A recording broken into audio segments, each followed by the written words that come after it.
4-5 পাখি বাধা দিয়ে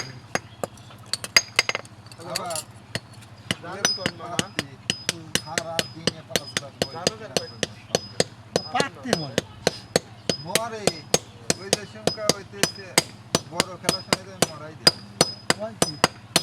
হাত পায় না উঠে চলে যায় ওইটা তাস যে টিভিতে কস কর না মানে গজায় ওরকম করে ধরেন না তুই খারাপ তাস কাট তাসে তো ফের খামছে বুঝছে এই এক সাইড কস করলে পরে তাসটা ঘুরে যায় তবু সোহেল হলো জ্যোতি ভালো